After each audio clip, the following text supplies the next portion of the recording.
넌 서서 먹어라. 큰 상에 내 자리는 없어. 시아버지 김영철의 그 한마디가 얼음이 깨진 모처럼 아무런 예고도 없이 내 귓속에 밝혔다. 윙 하는 소리와 함께 내 손에는 마지막 요리가 들려 있었다. 뜨거운 김이 피어오르는 딸 미나를 위해 정성껏 만든 연두부 계란찜이었다. 그 부드러운 계란찜 위에는 당근즙으로 그린 귀여운 아기 호랑이가 웃고 있었다.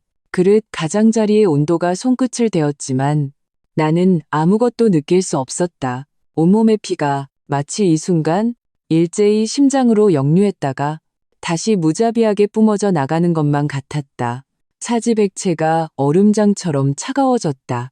거실에서 시끄럽게 울리던 TV 소리, 시어머니 최미숙이 귤을 까던 소리, 아가씨 김지혜의 웃음소리가 마치 보이지 않는 손에 목이 졸린 듯 한순간에 멎었다. 정적 1초, 2초. 나는 천천히 고개를 들었다. 시선은 마치 초점이 나간 낡은 카메라처럼 식탁에 둘러앉은 한 사람 한 사람을 힘겹게 훑었다. 내가 오후 내내 공들여다 반짝거리던 자개상이 순간 나를 심판하는 심판대처럼 보였다. 시어머니 최미숙은 귤 까던 손을 멈춘 채 입가에 감출 생각도 없는 구경꾼의 비웃음을 걸고 있었다. 아가씨 김지혜, 내 남편의 여동생은 새로 받은 네일아트를 만지작거리느라 고개를 숙이고 있었지만 살짝 올라간 눈꼬리가 그녀의 고소하다는 감정을 여실히 드러내고 있었다. 그리고 내 남편 김진우. 나는 애써 그를 바라보았다. 내가 9년간 사랑했던 남자. 그는 나를 보지 않았다. 그는 얼굴을 눈앞에 오색찬란한 떡국 그릇에 깊이 파묻고 있었다. 마치 그 그릇 안에 우주의 비밀이라도 숨겨져 있는 것처럼 젓가락으로 기계적으로 휘젓고만 있었다. 한때 나를 위해 비바람을 막아줄 거라 믿었. 그의 넓은 어깨는 지금 비겁한 그림자처럼 한껏 움츠러들어 있었다. 참 좋은 가족이다. 정말 좋은 가족이야. 나는 계란찜 그릇을 든 채 묵묵히 돌아섰다. 한 걸음 한 걸음 주방으로 돌아갔다. 아무도 나를 부르지 않았다. 아무도 형식적인 위로의 말 한마디 건네지 않았다. 나는 내 오후의 심혈이 담긴 그 계란찜을 싱크대 위에 조용히 내려놓았다. 아기 호랑이의 웃는 얼굴이 자욱한 김 속에서 너무나도 가소로워 보였다. 차가운 타일벽에 기댄 채 나는 거실에서 다시 들려오는 애써 낮춘 대화 소리와 TV에서 흘러나오는 명절 특집 프로그램의 흥겨운 음악 소리를 들었다. 문 하나를 사이에 두고 두 개의 세상이 존재했다. 나는 울지 않았다. 정말 눈물 한 방울도 흘리지 않았다. 마음속에서 어떤 목소리가 성당의 종소리처럼 선명하게 내 머릿속에서 웅장하게 울려 퍼졌기 때문이다. 박서윤, 이제 됐어. 끝이야. 9년간 연기해온 자기 기만의 1인극은 이제 막을 내릴 시간이야. 그들은 아무도 모를 것이다. 그들에게 너무나도 당연하게 식탁에 앉을 자격조차 박탈당한 이 여자의 손에 바로 지금 그들의 심판대를 송두리째 뒤엎어버릴 왕패가 쥐어져 있다는 사실을. 때로는 복수의 고함이 필요 없다. 그저 조용한 돌아섬, 그것 하나면 충분하다. 그 설날 오후 햇살은 창백했다. 나는 마치 팽이처럼 주방에서 꼬박 7시간을 돌았다. 시어머니 최미숙이 특별히 주문한 닭볶음탕은 국물이 진하게 우러나오려면 약한 불에서 최소 3시간은 졸여야 했다. 시아버지 김영철은 고기가 없으면 밥을 안 드시는 분이라 최고급 소갈비대를 골라 갖은 양념으로 완벽한 맛을 낸 갈비찜을 만들었다. 남편 김진우와 아가씨 김지혜는 매운 음식을 좋아했다. 해물찜에 들어가는 고춧가루 하나하나까지 내가 직접 최상품으로 골라 빻은 것이었다. 각종 전과 나물, 잡채와 탕국까지 20가지가 넘는 음식이 주방을 가득 채웠다. 이것이 내가 김씨 집안에 시집 온 지 9년째 되는 해, 그리고 내가 9번째로 차리는 설날 차례상이었다. 마침내 마지막 요리를 들고 주방을 나섰을 때 허리는 끊어질 듯 아팠, 이마에 땀이 눈으로 흘러들어가 따가워서 눈을 뜰 수가 없었다. 거실에서는 온 가족이 이미 화기애애하게 상에 둘러앉아 TV를 보고 과일을 먹으며 담소를 나누고 있었다. 아무도 나를 쳐다보지 않았다. 아무도 힘들지 않냐고 한마디 물어주지 않았다. 마치 나는 제 시간에 음식을 내오는 투명인간 가사도우미 로봇일 뿐인 것처럼 나는 이미 굳어버린 미소를 쥐어짜내며 김진우 옆에 언제나 나를 위해 비워져 있던 의자를 빼려던 참이었다. 그리고 바로 그때 시아버지 김영철의 그 말을 들었다. 넌 서서 먹어라. 큰 상에 내 자리는 없어. 나는 내가 잘못 들은 줄 알았다. 아버님, 뭐라고요? 이 큰 상에 내 자리가 없다고 했다. 그는 목소리에 힘을 주어 말했다. 그 흐릿한 눈동자에는 숨김없는 격렬과 위험이 서려 있었다. 주방에서 먹든가 아니면 서서 먹든가 해라. 큰 집안은 큰 집안의 법도가 있는 법이야. 법도? 머릿속이 윙윙거렸다.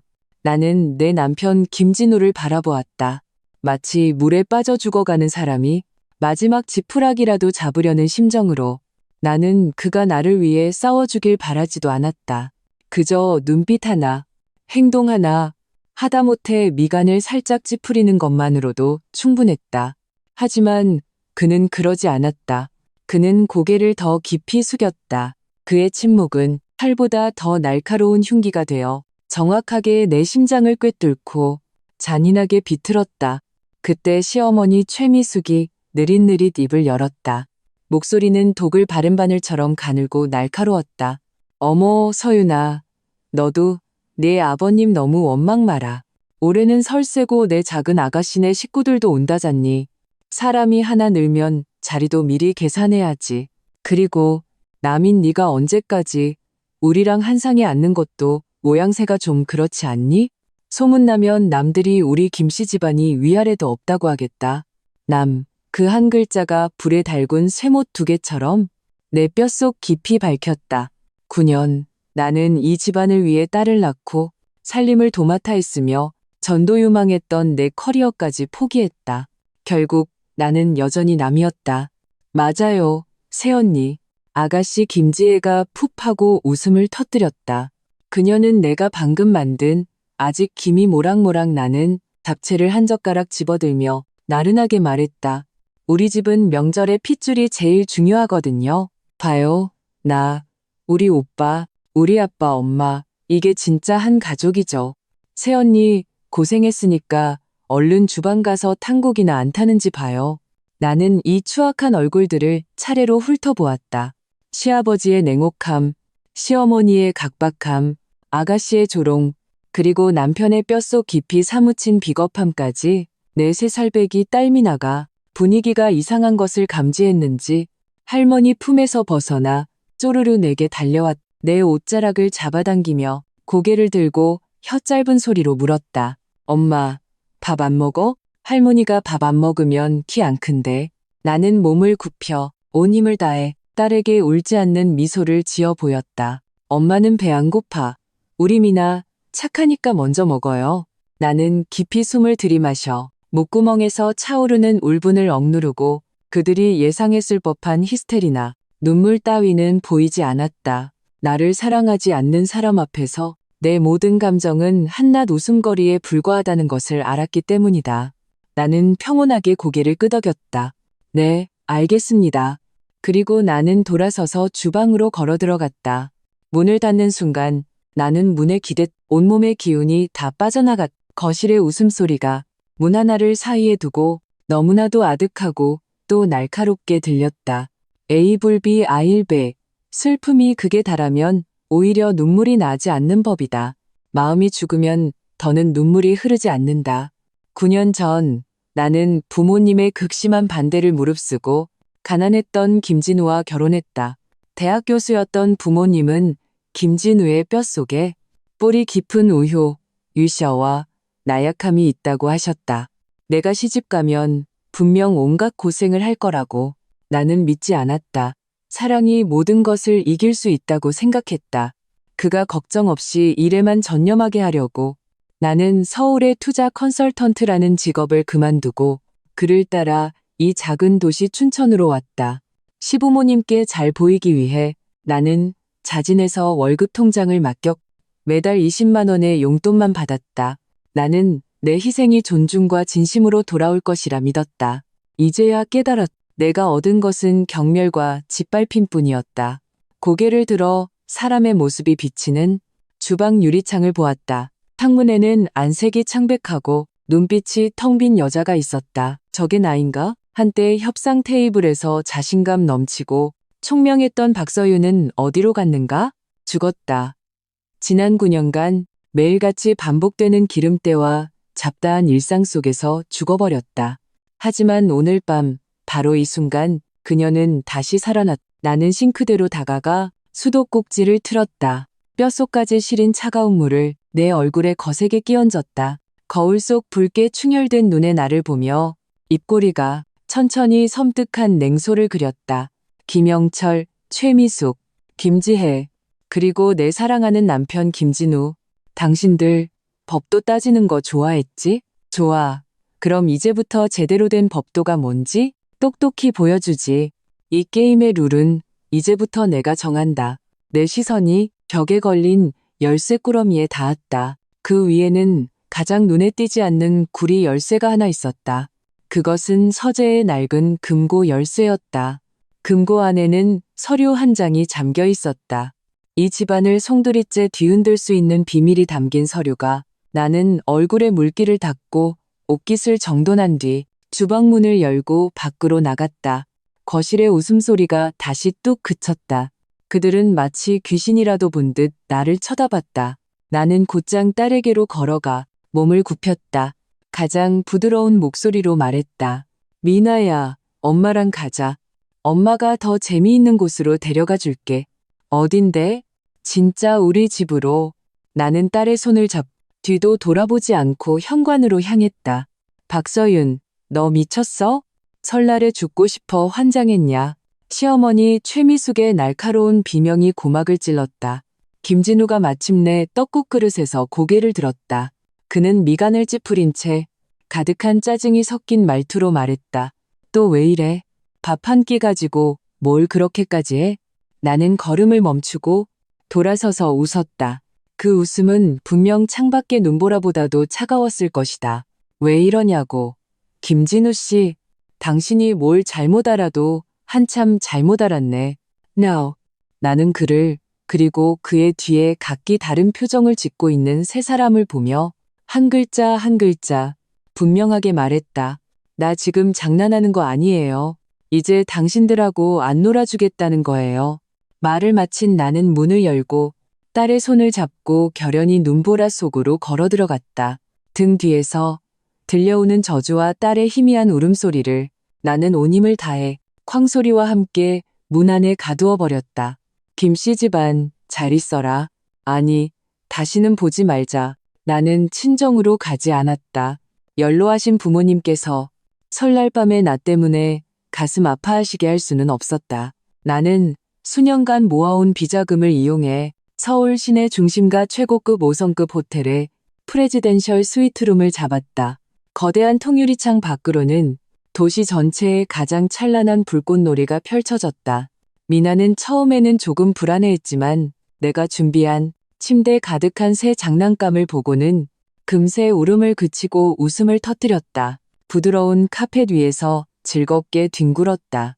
나는 뜨거운 물에 몸을 담갔다. 마치 무겁고 더러운 껍질을 한꺼풀 벗어낸 기분이었다.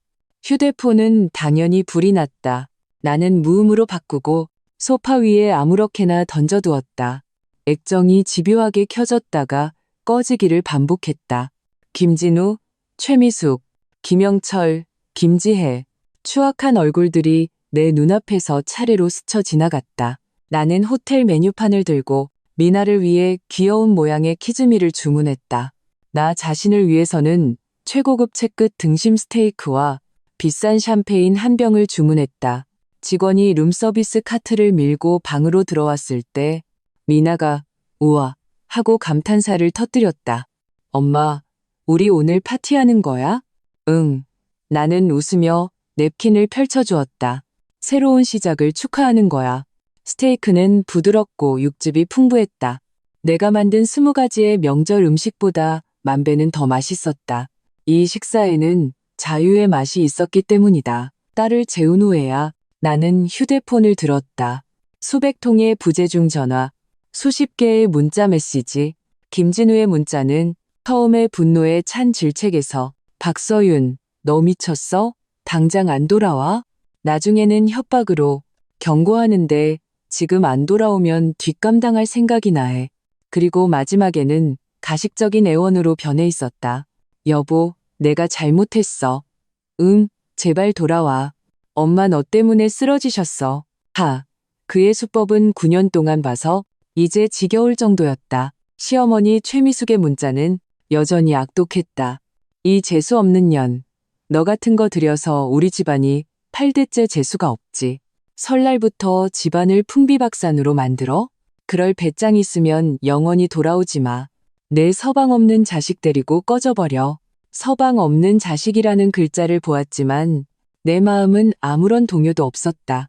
예전에 그녀가 나를 욕하면 가슴이 아프고 눈물이 났지만 지금은 그저 가소로울 뿐이었다. 아가씨 김지혜는 더 직접적이었다. 그들이 술잔을 부딪히는 사진을 보내왔다. 사진 속 모두가 기름진 얼굴을 하고 있었다. 캡션은 이랬다. 새언니, 우리 봐요. 새언니 없으니까 밥맛이 더 좋네. 밖에서 꼴사납게 굴지 말고 얼른 돌아와서 우리 부모님께 무릎 꿇고 빌어요. 안 그러면 우리 오빠 진짜 새언니 버릴지도 몰라요. 나는 무표정하게 모든 메시지를 다 읽었다. 그리고 노트북을 열었다. 9년간 봉인해 두었던 이메일에 로그인했다. 그것은 내가 수석 투자 컨설턴트 시절에 사용하던 업무용 이메일이었다. 메일함에는 파일 하나가 조용히 잠들어 있었다. 아파트 매매 계약서 스캔 파일이었다. 바로 그들이 지금 살고 있는, 그들이 김씨 집안의 재산이라 부르는 시가 5억 원의 춘천 시내 아파트 매매 계약서. 매수인 란에는 분명하게 두 개의 이름이 적혀 있었다. 김진우, 박서윤. 그리고 지불 내역 상세란에는 더 명확하게 명시되어 있었다. 계약금 3억 원 정.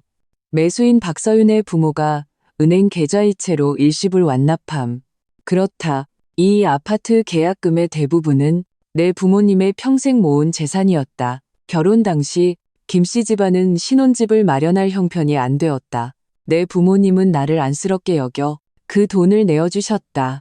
아빠의 조건은 단 하나였다. 이 돈은 나에 대한 개인적인 증여로 간주하며 반드시 내 이름이 등기부등본에 올라가야 한다는 것이었다. 당시 김씨 집안은 내게 감up하며 시어머니 최미숙은 내 손을 잡 눈물을 글썽이며 말했다. 서윤아, 네가 우리 집안의 은인이다. 앞으로 우리가 너를 친딸처럼 아껴줄게. 하지만 새 아파트에 입주한 후 그들은 길고도 치밀한 박서윤 지우기 작업에 들어갔다. 그들은 모든 친척과 친구들에게 이 아파트는 노부부가 평생 모은 돈을 탈탈 털어 아들을 위해 사준 것이라고 말했다. 거짓말도 1000번 하면 진실이 된다고. 나중에는 그들 스스로도 그렇게 믿었다. 그 후에는 내 돈을 모아주겠다는 핑계로 내 월급 통장을 가져갔다. 그 다음은 끝없는 폄하와 억압이었다. 서울도 아닌 지방 며느리가 이렇게 좋은 아파트에 사는 것은 몇 대에 걸쳐 쌓은 복이라느니, 그러니 감사하며 온 가족을 시중들어야 마땅하다느니. 그리고 내 남편 김진우, 처음부터 끝까지 그는 진실을 알고 있었다. 하지만 그는 침묵을 선택했다. 그는 이 모든 것을 묵인했다. 그것이 남자로서 그의 비참하고 가련한 허영심을 채워주었기 때문이다. 그는 처가에서 온 물질적 편의를 마음 편히 누리면서 동시에 자신의 가족들이 나에게 가하는 잔인한 정신적 학대를 방관했다. 이것이 내가 9년간 사랑했던 남자다. 나는 화면 속 계약서를 응시했다. 손가락이 차갑게 식었다. 과거에는 부부의 정을 생각하고 아이에게 온전한 가정이 필요하다는 생각에 나는 참았다. 하지만 오늘 밤 그들은 그 마지막 남은 정마저 자신들의 손으로 갈기갈기 찢어버렸다. 그들이 가장 중요하게 생각하는 것이 무엇인가? 바로 이 아파트가 아닌가? 그렇다면 나는 그것을 뿌리째 뽑아버리겠다. 나는 깊이 숨을 들이쉬고 이메일함에서 한 사람의 이름을 찾았다. 이준서, 내 대학 선배이자 나의 직속 상사였던 사람, 나를 진정으로 인정하고 존중해 주었던 사람. 그가 이미 독립해서 회사를 성공적으로 이끌고 있다는 소식을 들었다. 나는 이메일을 작성했다. 준서 선배, 새해 복 많이 받으세요. 저 서윤이에요. 일자리가 필요해요.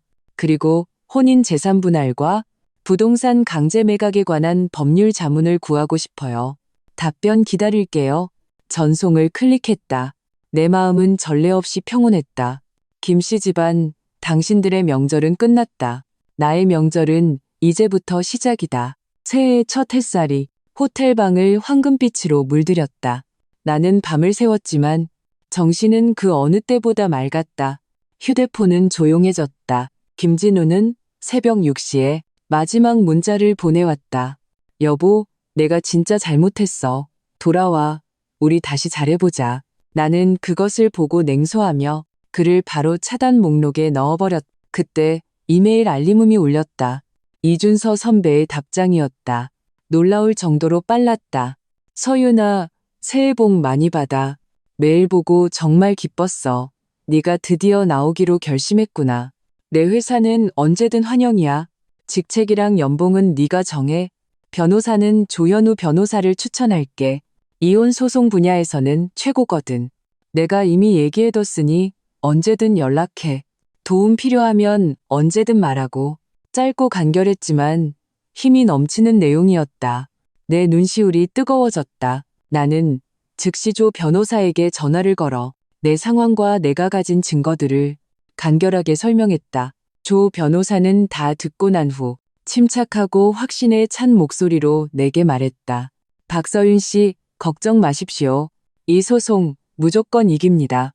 우리는 집을 되찾을 뿐만 아니라 그동안 시어머니에게 빼앗겼던 임금 수입까지 추징할 것을 권고할 겁니다. 네, 모든 것을 맡기겠습니다.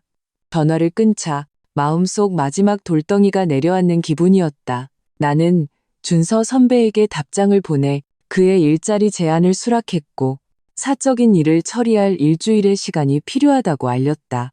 이 모든 것을 처리하고 나서야 나는 침대 곁으로 갔다. 딸 미나는 이미 깨어 있었다. 내가 사준 곰인형을 안고 조용히 나를 보고 있었다. 엄마, 나는 아이를 품에 안고 이마에 입을 맞추었다. 미나야, 엄마 아빠랑 헤어질 거야. 앞으로는 우리만의 새 집이 생길 거야. 아무도 엄마를 괴롭히지 않는 집. 엄마랑 같이 있을래? 나는 아이가 울거나 떼를 쓸 것이라 생각했다. 하지만 아이는 그러지 않았다. 그저 작은 손으로 내 얼굴을 부드럽게 쓰다듬으며 나이를 초월한 성숙한 말투로 말했다. 엄마가 울지만 않으면 난 괜찮아. 할머니랑 고모가 엄마한테 막말하는 거 보기 싫어.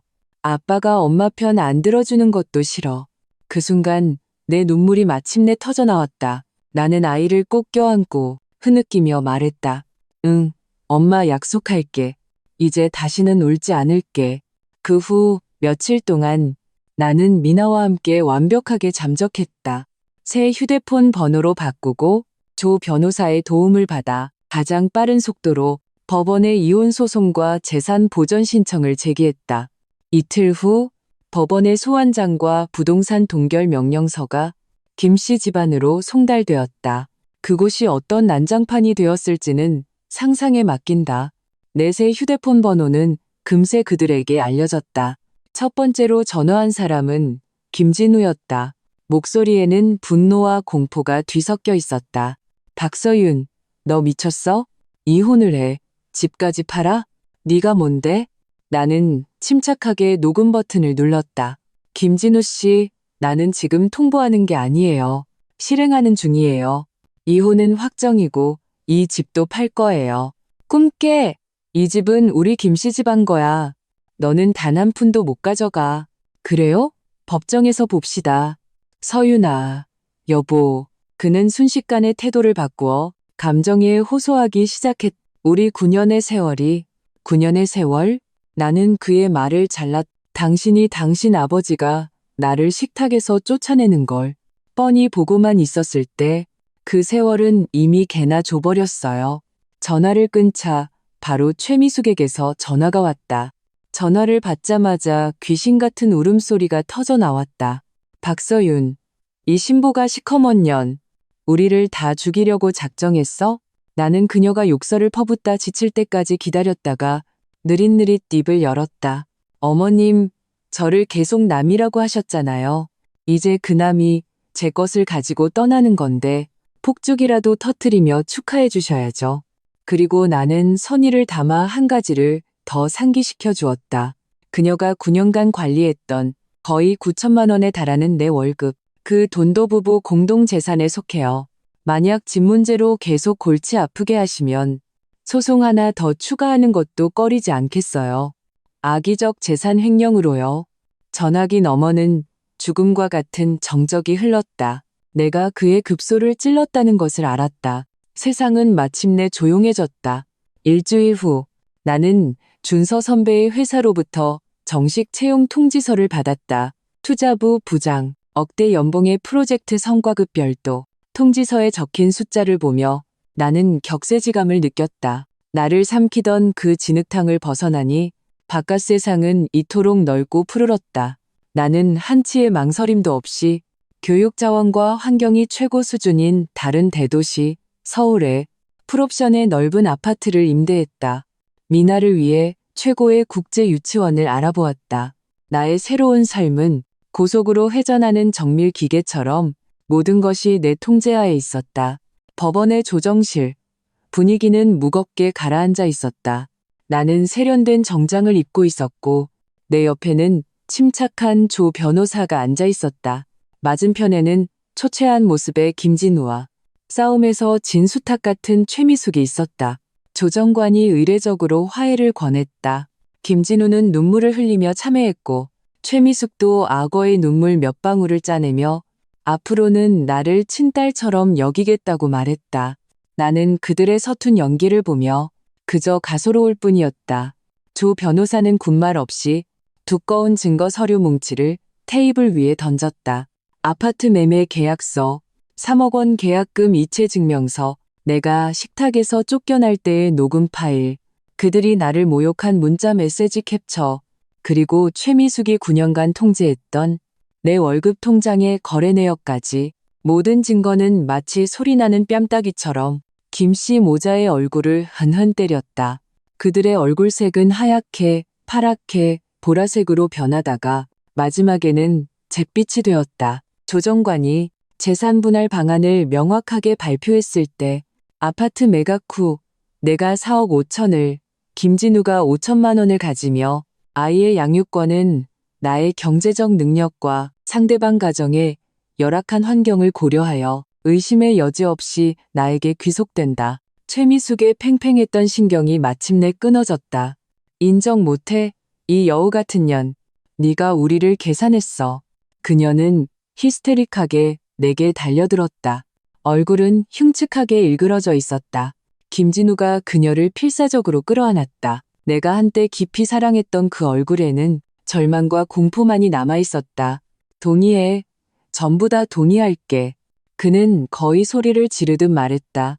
나는 자리에서 일어나 그들을 내려다보며 평온하게 나의 마지막 조건을 내걸었다. 첫째, 아파트는 즉시 매각하고 나는 4억 5천을 가져간다. 단 한 푼도 깎을 수 없다. 둘째, 양육권은 나에게 있으며 김진우는 매달 한 번 면접 교섭권을 갖는다. 셋째, 그는 양육비를 지급할 필요 없다. 넷째, 당신 어머니가 삼킨 내 월급 9천만 원. 나는 받지 않겠다. 모두가 멍해졌다. 김진우의 눈에는 구사일생의 안도감이 스쳐 지나갔다. 그리고 최미숙은 마치 미친 사람을 보는 듯한 눈빛으로 나를 쳐다봤다. 그녀는 이해하지 못한다. 영원히 이해하지 못할 것이다. 그들이 보물처럼 여기는 돈이 내 눈에는 그들에게서 완전히 벗어나는 자유보다 결코 중요하지 않다는 것을. 내가 원한 것은 바로 그 9천만 원으로 나와 그들 사이의 모든 더러운 관계를 끊어내는 것이었다. 그리고 나는 알고 있었다. 그 돈은 영원히 그들 집에 밝힌 독가시가 되어 그들이 남은 평생을 서로 의심하고 다투는 지옥 속에서 살게 할 것이라는 것을. 법원 문을 나섰다. 햇살이 눈부셨다. 등 뒤에서 희미하게 김진우와 최미숙의 고함 소리가 들려왔다. 엄마, 왜 나한테 거짓말했어? 그 3억 원 도대체 어떻게 된 거야? 이제 와서 나한테 화내는 거야?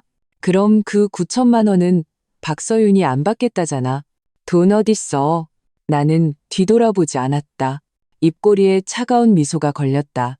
2달 후에 어느 토요일 오전, 나는 새집 테라스에서 미나와 블록 쌓기를 하고 있었다.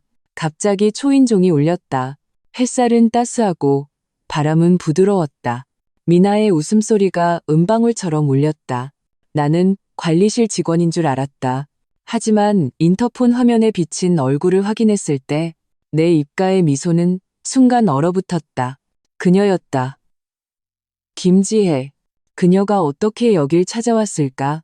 그녀는 물 빠진 낡은 옷을 입고 있었고 머리카락은 푸석했으며 한때 자랑하던 네일아트는 얼룩덜룩 벗겨져 있었다. 얼굴에는 어울리지 않는 짙은 화장을 했지만 여전히 가득한 초췌함과 원망을 감추지 못했다. 내 기억 속에 그 거만하고 기세등등하던 아가씨와는 딴판이었다. 나는 잠시 망설이다가 문을 열어주었다. 마음이 약해져서가 아니었다. 그들이 또 무슨 수작을 부리는지 보고 싶었을 뿐이다. 새언니. 문을 들어서자마자 김지혜는 불안한 듯 현관에 서서 탐욕스러운 눈으로 이 호화롭게 꾸며진 집을 훑어보았다. 눈 속의 질투가 거의 흘러넘칠 지경이었다. 무슨 일이죠? 나는 거실바에 기대어 커피 한 잔을 들고 담담하게 물었다. 미나는 호기심 어린 눈으로 그녀를 한번 쳐다보고는 내 뒤로 슬그머니 숨었다. 김지혜의 시선이 미나에게 닿았다. 얼굴에는 우는 것보다 더 보기 싫은 미소를 억지로 지어 보였다. 미나야, 고모 기억나? 미나는 내 바지가랑이를 꽉 쥐고 아무 말도 하지 않았다. 용건만 말해요. 시간 낭비하고 싶지 않으니까. 김지혜는 깊이 숨을 들이쉬더니 마치 어떤 결심이라도 한 듯 푸통 소리를 내며 예고도 없이 내 앞에 무릎을 꿇었다. 그 바람에 나는 오히려 멍해졌다. 새언니, 제발요. 우리를 좀 용서해줘요. 그녀는 내 다리를 붙잡고 통곡하기 시작했다. 우리 오빠 이제 곧 죽게 생겼어요.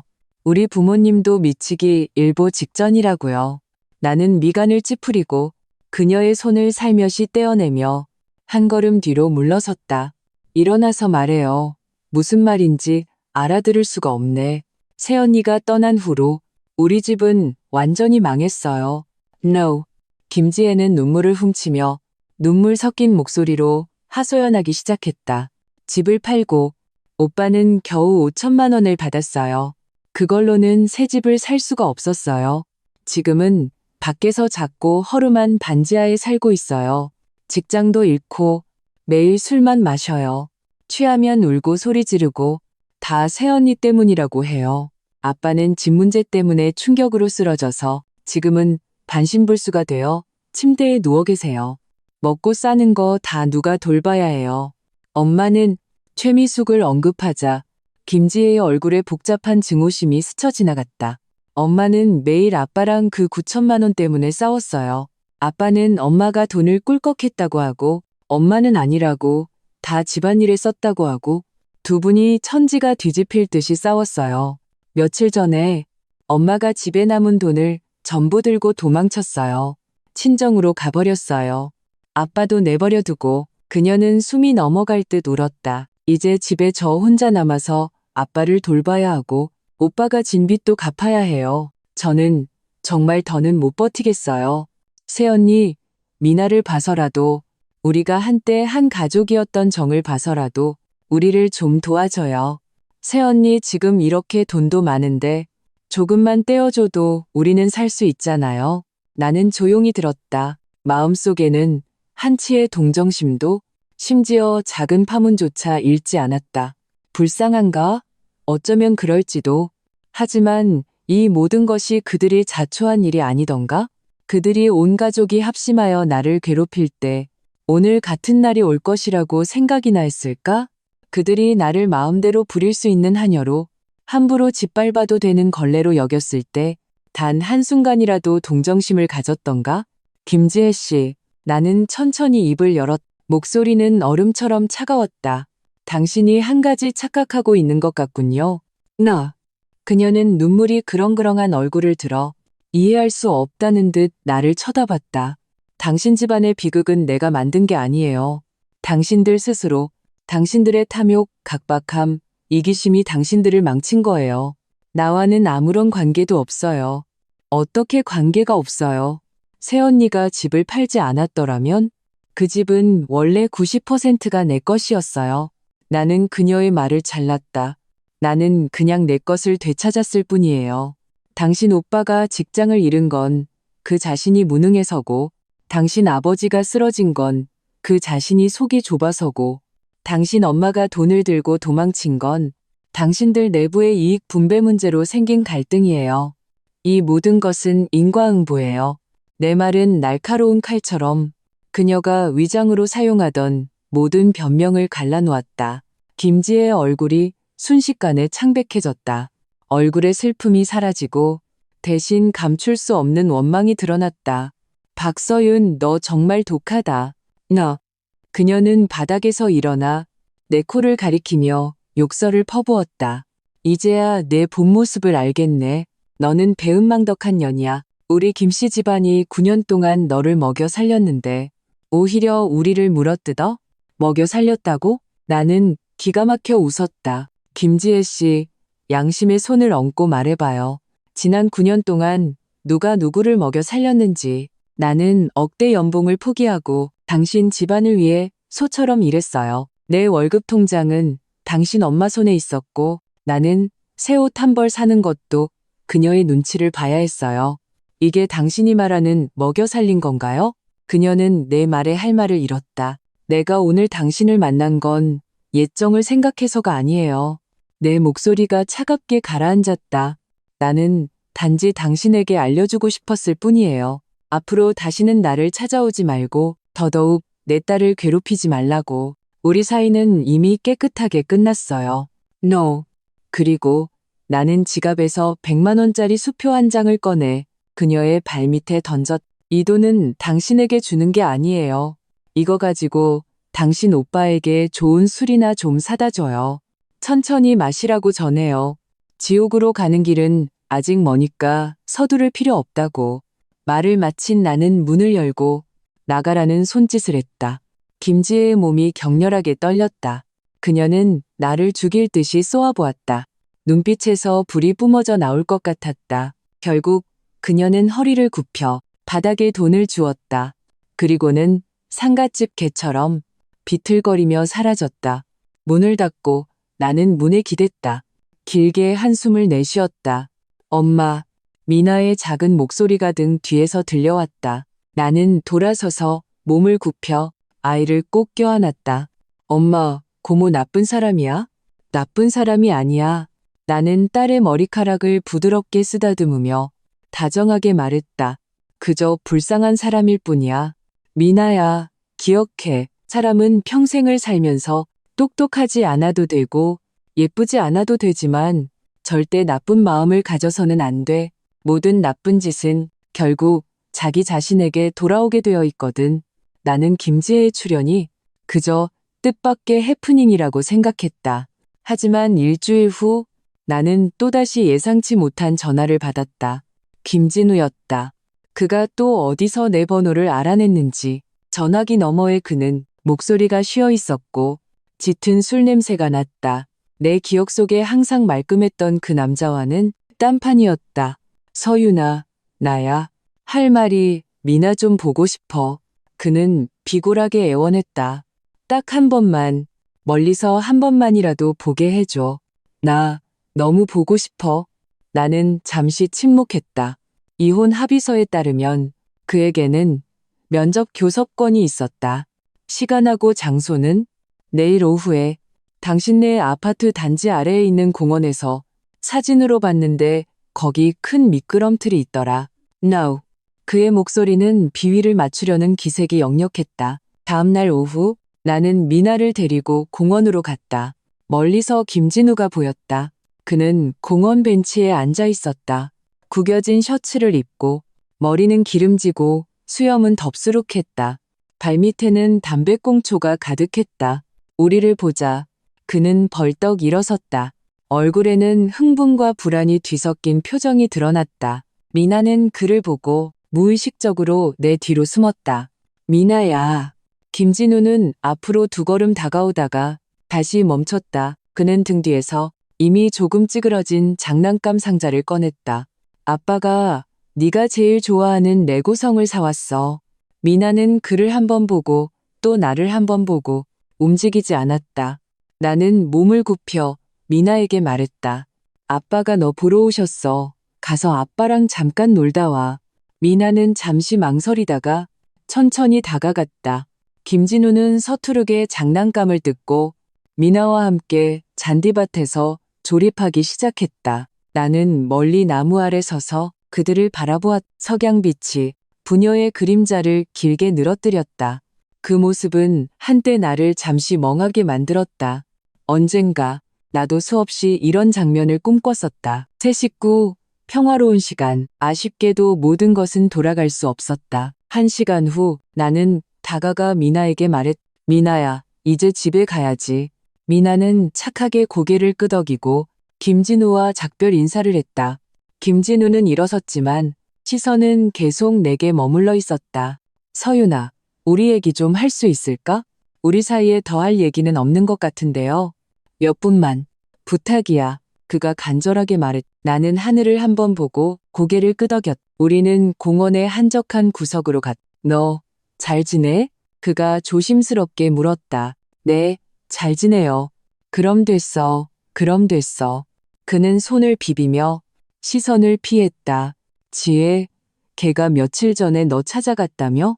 걔가 한 말들 마음에 담아두지 마. 집에 좀 일이 있긴 하지만 네, 내가 해결할 수 있어. 그는 애써 강한 척했다. 나는 그를 보며 문득 좀 가련하다는 생각이 들었다. 이 지경에 이르러서도 그는 그 가련한 자존심을 챙기고 있었다. 김진우 씨, 나는 평온하게 말했다. 오늘 온 게 미나만 보려는 건 아니겠죠? 할 말 있으면 그냥 해요. 나의 직설적인 말에 그는 잠시 멈칫했다. 그는 고개를 숙이고 오랫동안 침묵했다. 내가 그가 더는 입을 열지 않을 것이라 생각할 때까지. 그리고 나는 그가 거의 모기 소리 같은 목소리로 말하는 것을 들었다. 서윤아, 우리 다시 돌아갈 수 없을까? 나는 내가 잘못 들은 줄 알았. 뭐라고요? 그는 갑자기 고개를 들었다. 눈에는 핏발이 서 있었고 마지막 발버둥 치는 희망도 가득했다. 내가 잘못했어. 내가 쓰레기였어. 부모님이 너를 괴롭힐 때 모른 척하지 말았어야 했어. 그 집이 내 부모님 돈으로 산 거라고 말하는 걸 묵인하지 말았어야 했어. 나 후회해. 서윤아, 나 정말 후회해. 그는 퍽소리와 함께 자기 뺨을 세게 때렸. 지난 몇 달 동안 많은 생각을 했어. 네가 없으니까 그 집은 더 이상 집이 아니었어. 엄마는 도망갔고 아빠는 쓰러졌고 동생도 나를 원망해. 모두가 흩어졌어. 그제야 알았어. 예전 집안의 모든 것은 네가 버티고 있었다는 걸. 그는 한 걸음 다가와 내 손을 잡으려 했지만 나는 피했다. 서윤아, 나한테 한 번만 더 기회를 주면 안 될까? 우리 재결합하자. 내가 뭐든지 다 내 말 들을게. 그 5천만 원 전부 너한테 줄게. 내가 너 있는 도시로 갈게. 내가 너한테 소처럼 말처럼 일할게. 내가 너랑 미나 평생 시중 들게. 제발, 제발 나를 다시 받아줘. 그는 울었다. 40이 다 된 남자가 내 앞에서 아이처럼 울었다. 그의 눈물, 그의 참회. 만약 석 달 전에 일어났더라면 어쩌면 내 마음을 움직였을지도 모른다. 하지만 지금 내 마음은 이미 그 설날 밤에 그들의 손에 의해 만년빙으로 얼어붙어 버렸다. 김진우 씨, 나는 그를 보며 한 글자 한 글자 말했다. 알아요? 깨진 거울은 다시 붙일 수 없어요. 어떤 잘못은 저지르면 평생 가는 거예요. 그의 얼굴에서 희망이 조금씩 꺼져갔다. 왜 한 번도 용서해 줄 수 없는 거야? 당신이 침묵을 선택했던 그 순간, 당신은 이미 나를 포기했으니까. 나는 그의 눈을 응시했다. 나는 당신에게 수없이 기회를 줬어요. 넌지시 말하기도 하고, 분명히 말하기도 하고, 심지어 싸우기도 했어요. 나는 당신이 내 편에 서주기를 바랐어요. 단 한 번이라도. 하지만 당신은 그러지 않았죠. 당신은 매번 당신의 가족 편에 서서 나를 밀어냈어요. 알아요? 나를 무너뜨린 건 당신 아버지의 서서 먹어라는 말이 아니었어요. 당신 어머니의 악독한 저주도 아니었어요. 바로 당신의 침묵이었어요. 당신의 침묵은 어떤 칼날보다도 더 사람을 아프게 했어요. 그것은 내게 말해주었죠. 당신 마음속에서 나와 우리 딸, 우리 이 작은 가정은 영원히 당신의 원래 가족보다 뒤에 있다는 것을. 이제 당신의 원래 가족이 흩어지고 당신이 아무것도 남지 않게 되자 그제야 나를 떠올린 거죠. 김진우 씨, 당신은 나를 사랑하는 게 아니에요. 당신은 그저 계속 기생할 수 있는 숙주를 찾고 있을 뿐이에요. 내 말은 무정한 판결문처럼 그의 마지막 환상마저 산산조각 냈다. 그는 땅에 주저앉았다. 눈빛은 텅 비어 있었다. 기생할 숙주, 라고 중얼거렸다. 돌아가요. 나는 마지막으로 그를 한번 보고 앞으로는 미나 면접 교섭 외에는 연락하지 말아요. 우리 각자 잘 지내요. 나는 돌아서서 떠났다. 다시는 뒤돌아보지 않았다. 등 뒤에서 그의 억눌린 절망적인 고함 소리가 들려왔다. 그 순간 내 마음에는 미움도 사랑도 없었다. 그저 후련한 뿐이었다. 박서윤, 너는 마침내 완전히 자유로워졌다. 세월은 평온하고 분주하게 흘러갔다. 준서 선배 회사에서의 첫 프로젝트는 매우 성공적이었다. 파산 직전의 기업에 성공적으로 전략적 투자를 유치하여 기사회생시켰다. 이 사건으로 나는 업계에서 명성을 얻었다. 준서 선배는 성공 축하 파티에서 모든 동료 앞에서 프로젝트 성과급의 10%를 즉시 내 계좌로 이체해 주었다. 서윤아, 너는 돌아온 게 아니야. 이건 왕의 귀환이야. 그는 술잔을 들고 진심으로 내게 말했다. 나는 웃으며 그 축하의 술을 마셨다. 업무 외의 시간은 모두 미나와 함께 보냈다. 나는 아이를 데리고 피아노를 배우러 가고 그림을 배우러 가고 교회로 캠핑을 가고 바다를 보러 갔다. 나는 내가 잃어버린 9년을 아이에게 모두 보상해주고 싶었다. 미나는 점점 더 자신감 넘치는 아이가 되었다. 새 유치원에서 많은 친구를 사귀었고 선생님이 가장 좋아하는 아이가 되었다. 어느 날 밤 아이는 잠들기 전에 내 목을 안고 내 귓가에 조용히 속삭였다. 엄마, 나 지금 너무 행복해. 나는 아이의 부드러운 작은 몸을 안고 세상을 다 가진 기분이었다. 김씨 집안에 대한 소식은 가끔 먼 친척들을 통해 조금씩 들려왔다. 김영철은 침대에 반년 누워있다가 어느 일은 아침 조용히 세상을 떠났다고 했다. 최미숙은 친정으로 돌아갔지만 그 출처 불분명한 돈 때문에 친형제들과 사이가 틀어져 결국 쫓겨났다고 했다. 밖에서 단칸방을 얻어 아르바이트로 생계를 유지한다고 김지혜는 자신보다 20살 많은 아이 둘 딸린 이혼남과 결혼해서 팍팍한 삶을 살고 있다고 했다. 그리고 김진우는 완전히 알코올 중독자가 되어 직장을 잃고 집안의 모든 것을 팔아치우고는 결국 행방불명이 되었다고. 이런 소식을 들었을 때 나는 그저 평온하게 라고 했을 뿐이다. 그리고는 머릿속에서 지워버렸다. 그들의 세상은 이미 나와는 무관했. 내 인생은 과거가 아닌 앞에 있었다. 또다시 새해가 왔다. 나는 미나를 데리고 친정으로 갔다. 부모님은 나와 미나를 보고 입이 귀에 걸렸다. 집안은 화려하게 장식되어 있었고 아버지는 복조리를 거셨고 어머니는 만두를 빚으셨다. 여전히 설날 밤 온 가족이 함께 둘러앉아 등불은 따스했다. 아버지는 술잔을 들고 나를 보며 눈시울이 조금 붉어졌. 서윤아, 집에 돌아온 걸 환영한다. 내 눈물이 샤하고 흘러내렸다. 이 집에 돌아온 걸 환영한다는 한마디. 나는 꼬박 10년을 기다렸다. 미나가 옆에서 작은 손으로 내 눈물을 닦아주며 혀 짧은 소리로 말했다. 엄마, 울지 마. 엄마는 웃는 공주님이야. 나는 울다가 웃음을 터뜨렸다. 아이와 부모님을 꼭 껴안았다. 창밖에 불꽃이 다시 피어올랐다. 밤하늘에 찬란한 꽃을 피웠다. 나는 알았다. 이번에는 내 세상의 안과 밖이 모두 빛으로 가득하다는 것을. 이야기는 여기서 복수와 새로운 삶에 대해 하나의 완벽한 마침표를 찍은 듯했다. 하지만 인생은 결코 각본이 아니다. 절정 이후에 허무하게 끝나지 않는다. 1년 후 나는 뛰어난 실적으로 이미 회사의 투자 총괄 이사 자리에 올랐다.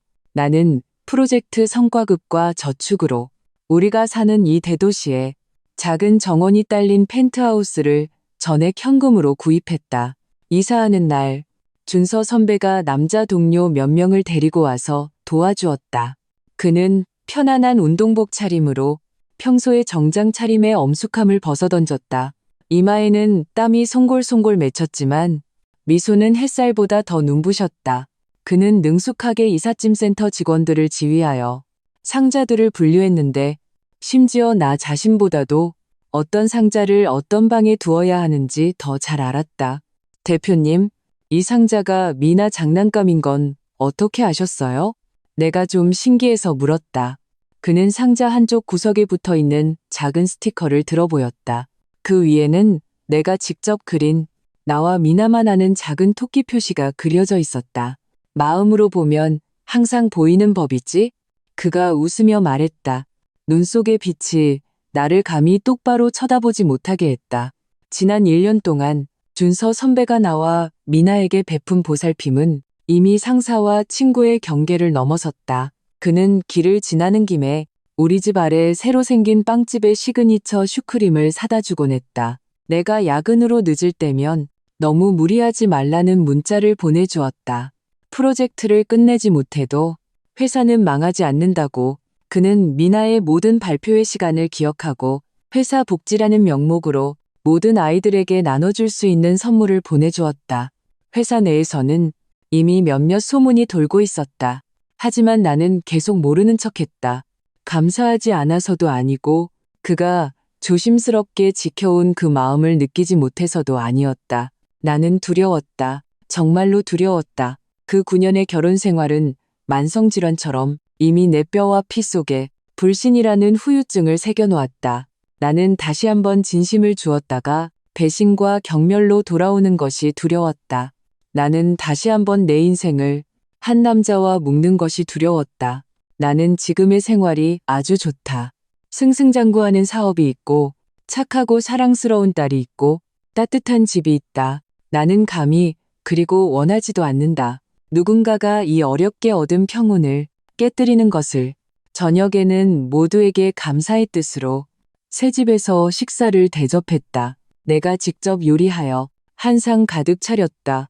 똑같은 분주함이지만 마음가짐은 이미 천지 차이였다. 예전의 요리는 어쩔 수 없이 해야 하는 책임이었지만 지금은 친구들과 기쁨을 나누는 즐거움이었다. 식사 후 동료들은 아쉬워하며 떠났고 준서 선배는 남아서 내가 뒷정리하는 것을 도와주었다. 넓은 주방에 우리 둘만 있었다. 물 흐르는 소리, 그릇 부딪히는 소리가 어우러져 말로 표현할 수 없는 따스함이 있었다. 서윤아, 그가 접시를 닦으며 아무렇지 않은 듯 입을 열었다. 한 걸음 더 나아갈 생각 해본 적 없어? 내 심장이 쿵 하고 내려앉았다. 올 것이 결국 오고야 말았다. 나는 수도꼭지를 잠그고 손을 닦았다. 싱크대에 기댄 채 돌아보지 않았다. 선배, 저 지금 아주 잘 지내요. 이것이 내 대답이자 내 거절이었다. 그는 침묵했다. 주방 안이 순간 서로의 숨소리가 들릴 정도로 조용해졌다.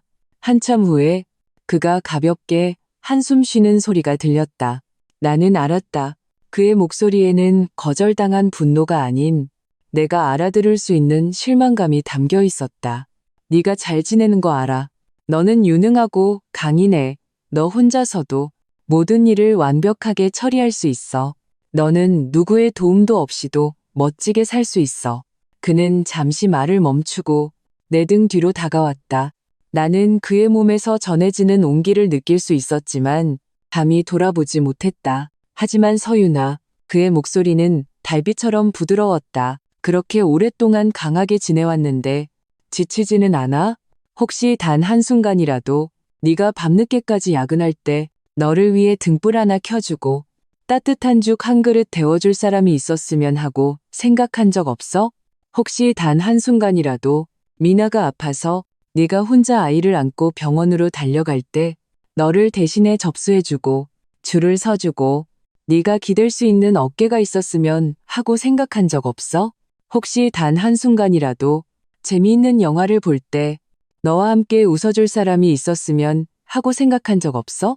그의 모든 질문은 작은 돌멩이처럼 내가 이미 높이 쌓아올린 마음의 벽안 호수에 정확하게 던져졌다. 잔잔해질 수 없는 파문을 일으켰다. 그래, 지치지 않을까? 어떻게 지치지 않을 수 있을까? 무쇠 같은 사람도 약해질 때가 있는 법이다. 단지 나는 익숙해졌을 뿐이고 모든 약함을 숨기고 혼자 조용히 사귈 수밖에 없었을 뿐이다. 내 눈시울이 뜨거워졌다. 선배, 나는 돌아서서 무언가 말하려 했지만 목이 메어 한마디도 할 수 없었다. 그는 나를 보며 붉어진 눈으로 더 다가오지 않고 단지 안전한 거리를 유지했다. 눈빛에는 안쓰러움이 가득했다. 서윤아, 나는 김진우가 아니야. 그는 나를 진지하게 보며 한 글자 한 글자 말했다. 나는 절대로 네가 다시는 그런 고통을 겪게 하지 않을 거야. 나는 너를 좋아해. 대학 시절 토론 대회에서 빛나던 너를 처음 봤을 때부터 좋아했어. 지난 몇 년 동안 나는 네가 연애하고 결혼하는 것을 지켜봤고 가정을 위해 커리어를 포기하는 것을 지켜봤어. 나는 너를 위해 안타까워했지만 어쩔 수 없었어. 이제 네가 돌아왔어. 예전보다 더 눈부시고 더 매력적으로. 나는 더 이상 놓치고 싶지 않아. 그는 깊이 숨을 들이쉬고 얼굴에 따뜻한 미소를 지었다. 나는 너를 강요하지 않을 거야. 나는 단지 내 마음을 네가 알아주길 바랄 뿐이야. 나는 기다릴 수 있어. 네가 지쳐서 기댈 어깨를 찾고 싶을 때 네가 가장 먼저 나를 떠올려 주길 바라. 말을 마친 그는 자신의 외투를 들었다. 늦었네. 너도 일찍 쉬어. 내일 봐. 그는 떠났다. 나는 혼자 텅 빈 거실에 오랫동안 서 있었다. 눈물이 마침내 통제불능으로 흘러내렸다. 나는 얼굴을 가리고 주저앉아 이 나만의 새롭지만 텅 빈 집에서 소리 없이 울었다. 그날 밤 이후 준서 선배는 정말로 그가 말한 대로 나를 강요하지 않았다. 그는 여전히 세심하지만 분수를 지키는 준서 선배이자 대표님이었다. 단지 그가 우리 삶에 녹아드는 흔적이 점점 더 깊어졌다. 그는 프로젝트 답사라는 명목으로 나와 미나를 데리고 경치 좋은 교회에서 주말을 보내곤 했다. 미나 앞에서는 결코 상사의 권위를 내세우지 않았다. 그는 아이와 함께 연을 날리고 별자리에 대한 이야기를 들려주고 심지어 땅에 엎드려 아이가 말타기를 하게 해주었다.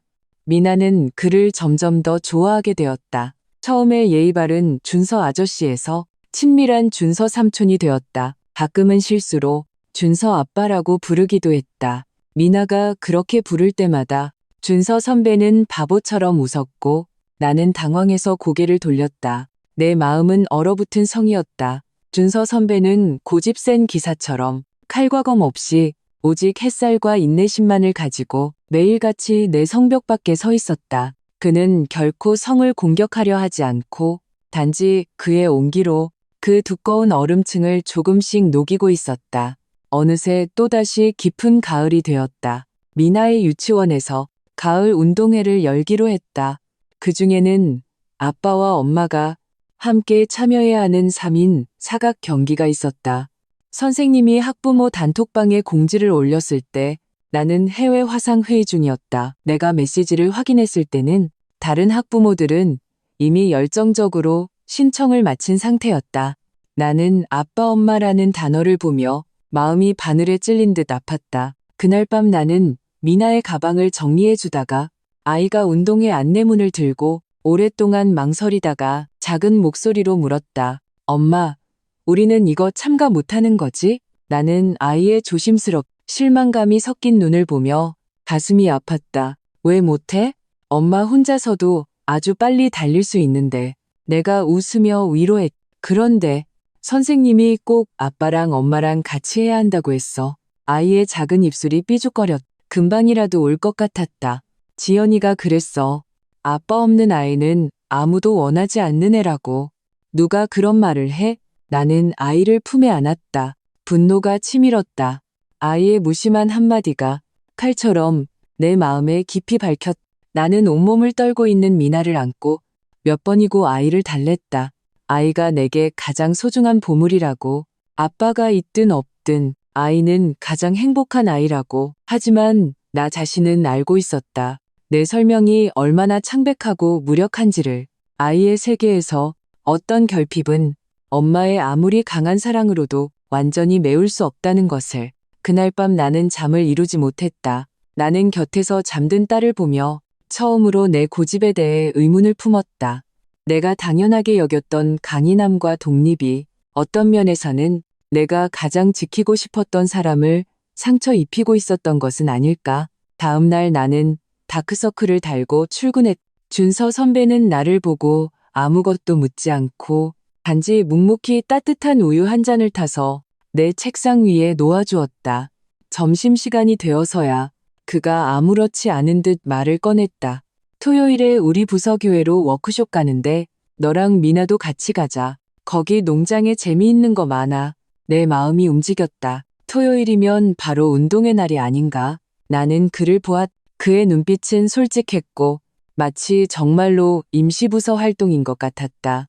하지만 나는 알았다. 그는 분명 무언가 알고 있었다.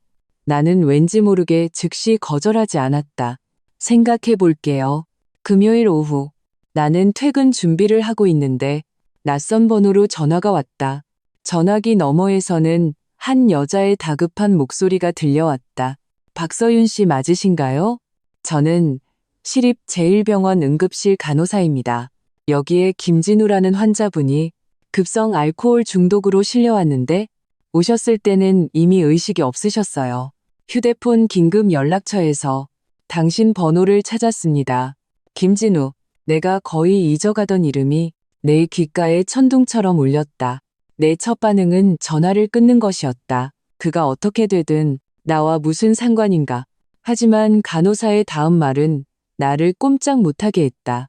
환자분 곁에 대여섯 살쯤 된 여자아이가 하나 있는데 계속 울면서 아빠를 찾아요. 가족 전화번호를 물어봐도 아이가 말을 못해요. 내 심장이 쿵 하고 내려앉았다. 면접 교섭일은 매달 마지막 금요일, 바로 오늘이었다. 그가 미나를 데리고 술을 마시러 갔단 말인가? 정신을 잃을 때까지? 억제할 수 없는 분노와 두려움이 순간 나를 덮쳤다. 나는 거의 회사에서 뛰쳐나왔다. 병원까지 질주했다. 응급실 복도에서 나는 구석에 웅크리고 앉아 온몸을 떨며 울고 있는 작은 모습을 보았다. 미나가 아니었다. 나는 안도의 한숨을 내쉬었다. 하지만 곧이어 거대한 황당함에 휩싸였다. 그 여자아이의 이목구비는 김진우와 김씨 집안 사람들과 놀라울 정도로 닮아 있었다. 나는 다가가서 몸을 굽혔다. 얘야, 이름이 뭐니? 아이는 나를 보며 흐느끼며 말했다. 저는 이연서예요. 이연서, 연서, 옌왜. 내 심장이 마치 보이지 않는 손에 세게 쥐어짜이는 것 같았다. 그때 응급실 문이 열리고 의사가 나왔다. 김진우 씨 보호자분? 나는 일어섰다. 전처예요. 의사의 표정은 매우 심각했다. 환자분 상태가 좋지 않습니다. 장기간의 음주로 이미 심각한 간경화가 진행되었고 이번에 또 그는 고개를 저었다. 보호자분께서는 마음의 준비를 하시는 게 좋겠습니다. 나는 멍하니 들었다. 머릿속이 하얘졌다. 내가 어떻게 그 서류들에 서명했는지, 어떻게 이연서라는 아이를 간호사실에 잠시 맡겼는지 기억나지 않는다. 내가 아는 것은 넋이 나간 채 병원 문을 나섰을 때 하늘은 이미 어두워져 있었다는 것이다. 익숙한 검은색 세단이 길가에 조용히 서 있었다. 창문이 내려가고 걱정이 가득한 준서 선배의 얼굴이 나타났다. 나는 그가 왜 여기에 있는지 묻지 않았다. 나는 단지 기계적으로 차 문을 열고 탔다. 차 안은 히터가 세게 틀어져 있었지만 나는 여전히 온몸이 심하게 떨렸다. 준서 선배는 아무것도 묻지 않고 단지 자신의 외투를 벗어 내 어깨에 덮어주었다. 그리고 따뜻한 보온병을 내 손에 쥐어주었다. 우선 물 한 잔 마시고 몸 좀 녹여. 나는 그 물병을 쥔 채 예고도 없이 눈물이 흘러내렸다. 나는 머리를 무릎에 파묻고 잃은 아이처럼 소리내어 울었다. 나는 그 배신당한 9년의 청춘을 위해 울었다. 나는 알코올과 후회로 완전히 망가진 그 남자를 위해 울었다. 나는 이연서라는 그 불쌍한 아이를 위해 울었다. 그리고 더는 나 자신을 위해 울었다. 그 견고하다고 믿었던 갑옷이 현실 앞에서 이토록 무력하다는 것에 준서 선배는 말없이 단지 조용히 내 곁을 지켜주었다. 그는 손을 뻗어 망설이다가 결국 내 등에 가볍게 얹었다. 한 번, 또 한 번, 소리 없이 나를 위로했다. 내가 충분히 울고 감정이 조금씩 가라앉아 그가 부드럽게 입을 열었다. 이야기 하나 들어볼래? 나는 부은 눈을 들어 그를 보았다. 내가 6살 때 아버지가 사고로 돌아가셨어. 그의 목소리는 매우 평온했다. 마치 다른 사람의 이야기를 하는 것처럼 어머니가 혼자 나를 키우시는 게 무척 힘드셨어. 그때 모두가 어머니에게 재혼하라고 권했지만 어머니는 모두 거절하셨어. 내가 왜냐고 물었더니 내가 상처받을까봐 두렵다고 하셨어. 어머니는 혼자서도 나를 잘 키울 수 있다고 생각하셨어. 그리고 그렇게 하셨지. 어머니는 무척 힘드셨지만 내게 줄 수 있는 최고의 모든 것을 주셨어. 나는 어머니를 아주 사랑하고 감사해. 하지만 내 마음속에는 항상 하나의 아쉬움이 있어. 그는 나를 보았다. 눈빛에는 깊은 이해와 부드러움이 담겨 있었다. 나는 어머니가 나 때문에 다시 행복을 찾을 권리를 포기하신 것이 아쉬워. 나는 어머니의 남은 인생이 고단함과 어머니로서의 책임감만 있고 한 여성으로서 누려야 할 사랑과 동반자가 없었다는 것이 아쉬워. 서윤아, 레이. 그는 내 차가운 손을 잡고 그의 손바닥으로 내 손을 조금씩 따뜻하게 감싸주었다. 너는 아주 좋은 엄마야. 하지만 너는 우선 너 자신이야. 너는 행복을 누릴 권리가 있어. 미나도 바라는 것은 진정으로 행복하고 웃고 사랑하며 누군가의 손에 소중히 여겨지는 엄마의 모습일 거야. 항상 갑옷을 입 혼자 싸우는 여전사의 모습이 아니라. 그리고 그 아이는 그가 한숨을 쉬었다. 네가 원한다면 내가 처리해 줄게. 아이의 어머니를 찾든 임시로 돌보든 내가 다 알아서 할게. 너는 아무것도 두려워할 필요 없어. 왜냐하면 이번에는 너는 혼자가 아니니까. 나는 그를 보았. 그의 진실하고 확고하며 부드러움과 안쓰러움이 가득한 눈을, 너무나도 오랫동안 얼어붙었던 그 성, 내가 너무나도 오랫동안 굳게 닫았던 그 마음의 문이 이 순간 가벼운 얼음이 녹는 쩍 하는 소리를 냈다. 다음 날은 가을 운동회였다. 햇살은 비현실적으로 좋았다. 나는 미나의 손을 잡 유치원으로 가는 길을 걸었다. 미나는 길을 걷는 내내 말이 없었다. 작은 머리를 숙이고 분명히 기분이 좋지 않았다. 입구에 거의 다다랐을 때 아이가 마침내 걸음을 멈췄다. 엄마, 우리 그냥 돌아가자. 나 가기 싫어. 나는 몸을 굽혀 아이의 서운한 작은 얼굴을 보았다. 왜? 왜냐면 아빠가 없어서 애들이 놀릴 거야. 누가 우리가 없다고 그래? 부드럽고 웃음기 있는 목소리가 우리 등 뒤에서 들려왔다. 나와 미나는 동시에 돌아보았다. 준서 선배가 나와 같은 계열의 흰색 운동복을 입고 손에는 큰 피크닉 바구니를 들고 미소 지으며 우리를 보고 있었다. 햇살이 그의 온몸을 황금빛으로 물들여 비현실적으로 멋있었다.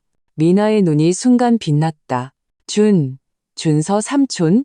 준서 선배는 다가와 아주 자연스럽게 내 옆에 몸을 굽혔다. 나와 같은 높이를 유지하며 그는 미나를 보며 마술처럼 등 뒤에서 우리와 똑같은 작은 사이즈의 운동복을 꺼냈다. 김미나 어린이, 당신의 전담 팀원이 지금 정식으로 보고합니다. 오늘 하루 임시로 당신의 아빠라는 이 영광스러운 직책을 맡아도 될까요? 그의 말투는 매우 정중하면서도 장난기가 섞여 있었다. 미나는 멍해졌다. 아이는 준서 선배를 한번 보고 또 나를 한번 보고 나는 아이의 기대와 놀라움이 가득한 눈을 보며 웃으며 고개를 끄덕여 주었다. 다음 순간 미나는 큰 환호성을 지르며 행복한 작은 새처럼 준서 선배의 품에 직접 뛰어들었다. 야호, 나도 아빠랑 운동회 간다. 준서 선배는 아이를 안정적으로 받아 높이 들어올렸다. 제자리에서 몇 바퀴를 돌았다. 미나의 웃음소리는 맑고 청아했으며 숨김없는 행복과 자랑스러움으로 가득했다. 나는 옆에 서서 그들을 보며 웃다가 눈물이 흘러내렸다. 그날 우리는 운동장에서 가장 눈에 띄는 가족이었다. 3인 사각 경기 때 준서 선배는 그의 강하고 힘있는 팔로 거의 나와 미나를 안다시피 하며 결승선을 향해 달려갔다. 우리는 1등을 했다. 미나는 그 금빛 찬란한 메달을 들고 입이 귀에 걸렸다. 모든 친구 앞에서 자랑스럽게 소개했다. 이분은 우리 아빠야. 우리 아빠는 슈퍼맨이야. 점심에는 우리가 피크닉 매트를 깔았다. 준서 선배는 바구니에서 그가 직접 만든 샌드위치, 초밥, 그리고 미나가 가장 좋아하는 과일들을 꺼냈다. 햇살이 나무십 사이로 얼룩덜룩하게 우리 위에 쏟아졌다. 나는 곁에서 미나의 입가를 참을성 있게 닦아주는 그 남자와 그 곁에서 자신의 영광스러운 일화를 신나게 이야기하는 딸을 보았다. 그 순간 내 마음은 전례 없이 부드럽고 안정되었다. 행복이란 이런 것이구나. 운동회가 끝나고 준서 선배가 우리를 집으로 데려다 주었다. 아파트 아래에서 나는 그에게 기다리라고 하고 혼자 위로 올라갔다. 몇 분 후 나는 물건 하나를 들고 내려왔다. 그것은 내가 예전에 금고에 잠가두었 그 낡은 구리 열쇠였다. 나는 그것을 준서 선배의 손바닥 위에 놓았다. 그는 멍해졌다. 이건 우리 집 열쇠예요. 나는 그의 눈을 보며 내 평생 가장 큰 용기를 냈다. 선배, 저는 더 이상 혼자 싸우는 여전사가 되고 싶지 않아요. 저 지쳤어요. 제 성의 문은 이제 열렸어요. 아직도 들어올 의향이 있으신가요? 준서 선배의 눈이 순간 붉어졌다. 그는 아무 말도 하지 않고 단지 맹렬히 한 걸음 다가와 나를 내 손에 든 그 열쇠와 함께 꼭 껴안았다. 그의 품은 따뜻하고 넓었으며 햇살과 풀내음이 났다. 나는 그의 가슴에 기대어 그의 우렁찬 심장 소리를 들으며 항상 불안했던 마음이 마침내 제자리를 찾았다. 또다시 설날 밤, 창밖은 여전히 불꽃으로 가득했지만 집안은 이미 다른 세상이었다. 나는 앞치마를 두르고 주방에서 분주했지만 얼굴에는 편안한 미소가 걸려 있었다. 준서 선배는 내 곁에서 능숙하게 나를 도와주었고 때로는 간 만든 갈비를 몰래 집어먹고는 내가 짐짓 나무라는 눈빛에 웃으며 내 볼에 입을 맞추었다. 내 부모님은 거실 소파에 앉아 미나와 준서 선배의 부모님이 함께 거대한 크리스마스 트리, 아니 새해 나무를 장식하는 것을 흐뭇하게 바라보고 계셨다. 그래, 준서 선배의 부모님. 두 분은 이미 나를 친딸처럼 여기셨다. 두 분은 선량하고 개방적이셨다. 그들은 우리에게 단 하나의 소원이 있다며 그것은 너희 둘이 잘 지내는 것을 보는 것이라고 하셨다. 김진우는 병원에서 한 달 누워있다가 결국 버티지 못하고 세상을 떠났다. 나는 그가 남긴 5천만 원으로 그의 장례를 치렀다. 이연서라는 아이는 그가 밖에서 술집 여자와 낳은 아이였다. 그 여자는 그가 위독하다는 것을 알고는 사라졌다. 준서 선배가 많은 인맥을 동원하여 결국 외딴 작은 마을에서 그녀를 찾아냈다.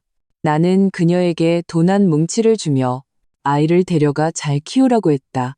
내가 그렇게 한 것은 김진우를 위해서가 아니라 그 아이를 위해서였다.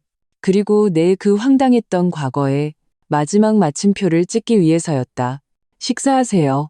내 외친과 함께 모두가 식탁에 둘러앉았다. 한 상 가득한 음식, 김이 모락모락 피어올랐다.